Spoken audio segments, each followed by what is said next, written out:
If you could probably try to relate it to family members. Okay, so how would you say that?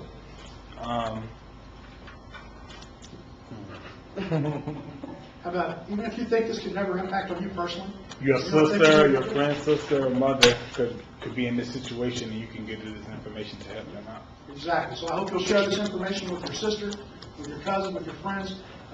You know, Joe, if you have a daughter, definitely make sure you share that information with her. So I want to make sure it's significant for my. So you always want to tell your audience, no matter what your topic is or who your audience is, why this is going to be a significant and important topic for them. Okay?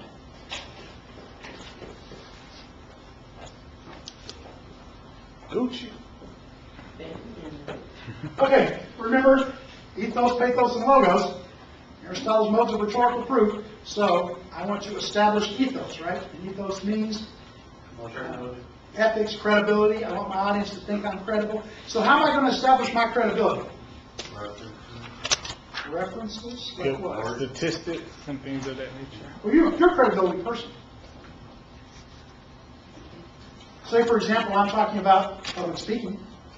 I could say, I have a bachelor's and master's degree in speech communication from Fresno State University.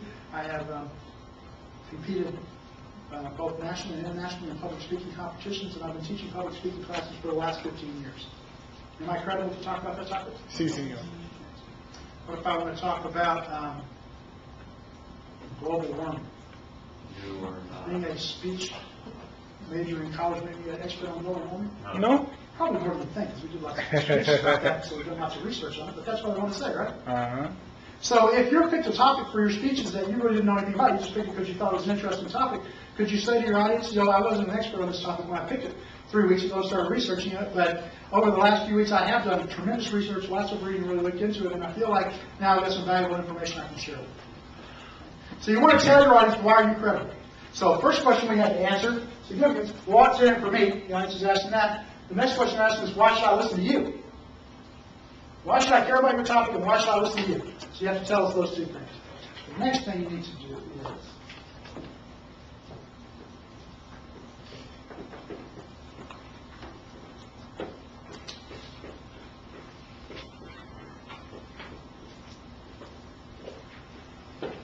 we use the term thesis or central idea, like our book uses the term central idea, so you need to state your thesis. So if my speech is about global warming, and I don't believe that global warming exists, I'm going to say today I'm going to tell you why global warming doesn't exist.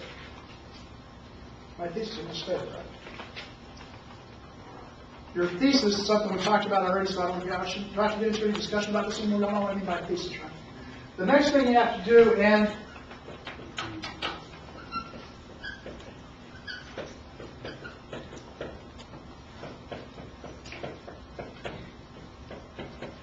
I think that's important. think that's important? Yes. It's important.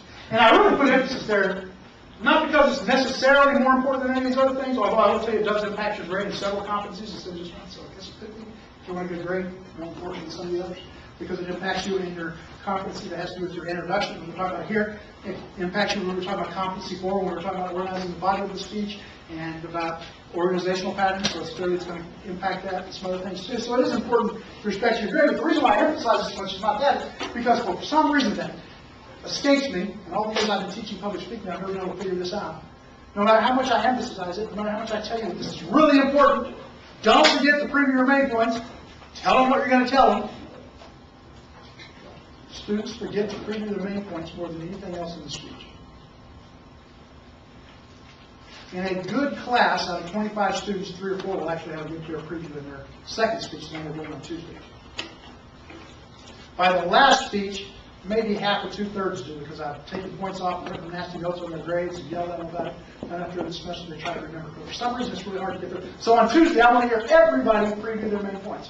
So in the example I gave you when we were talking about the demonstration speech, and I said if I was demonstrating how to bake a chocolate cake, I'm going to say my thesis, today I'm going to teach you how to bake my favorite delicious chocolate cake recipe. I will begin by showing you what ingredients that you need. Next, I'll show you how to mix the cake and bake it, and finally I'll show you how to put that frosting on that I talked about. Okay, so you see I have a thesis and a preview? Mm-hmm. I can also put these two together if I want to. So today I'm going to show you how to gather all the ingredients, mix and bake, and then frost the most delicious chocolate cake you ever had. Okay, and now I've had my preview and my thesis together as one statement. I don't care whether your preview your main points is part of your thesis statement or if it's a separate statement from it. Either way, fine with me. Make sure you have both. Right? Any questions about that? Okay, we've just fit 45 minutes talking about introductions. We only have about 10 minutes left, and we haven't got to conclusions yet, so are we in trouble now? We'll talk about conclusions? Totally trouble. I'll tell you what, not only when we talk about conclusions, we'll get out of class at 2 and 30. Because I'm going to keep conclusions for our class and for our purposes very, very simple.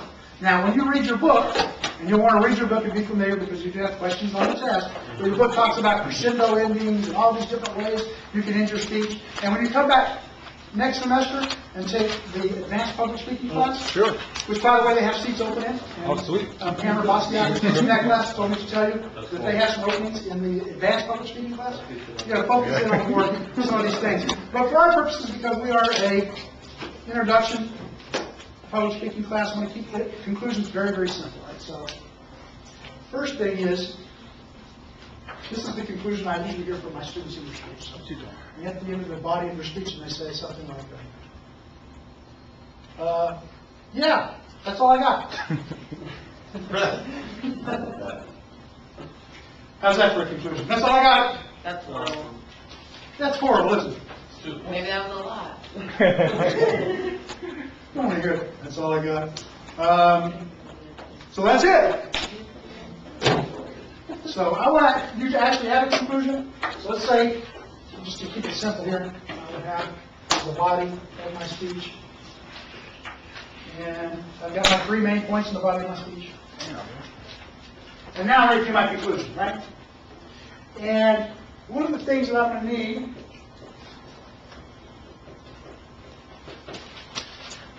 before I can start the conclusion of my speech is a transition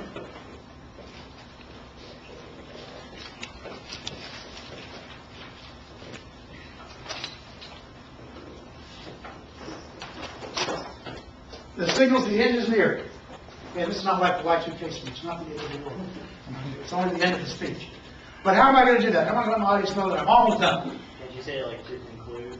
To conclude, okay, I can say that. In conclusion, that works, doesn't it? Shows a complete lack of creativity, but it works. Right? So hopefully you'll be a little more creative than in conclusion. Today we discuss. Today we discussed. Let me wrap this up by, let me finish with, today I'm going to leave you with, before I finish today, before I go, my final thoughts on, okay, there's dozens of ways you can do it, but you want to signal the end is near. What about if I just go, so, yeah. Is that good? That's not what we want. So, first thing I want to do is a transition that signals the speech is coming to a conclusion. The end is near. So, I say, let me finish today by reminding you of whatever. And then I've got 3 things I want to do in the conclusion of my speech.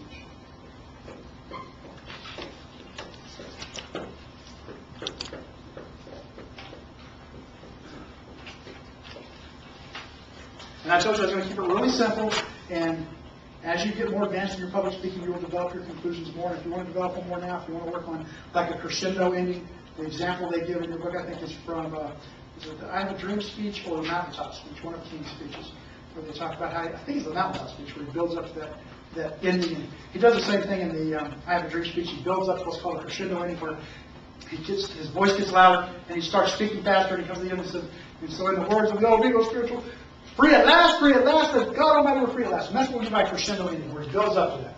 But that's great. And if you want to do that, man, I'll be impressed. If you just do these 3 things, I'll be happy. You'll be okay. You're there.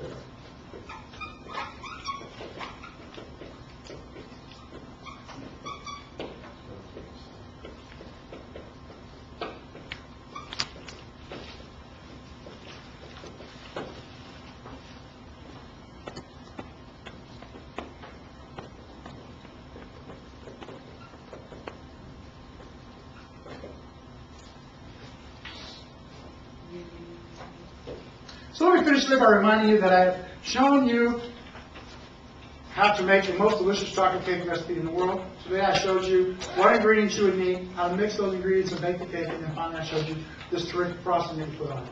So, next time that you're invited to a family function and you need to bring something, and you want to bring something that will really impress your family, something that's unique and different that they probably never had before, I hope you'll try my chocolate sheet cake recipe.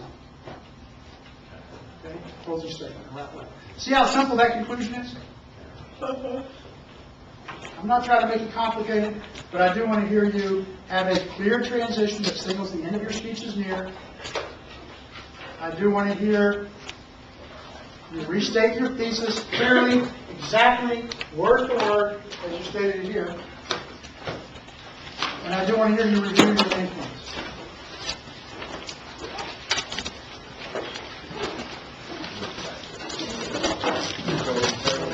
And that's all I got.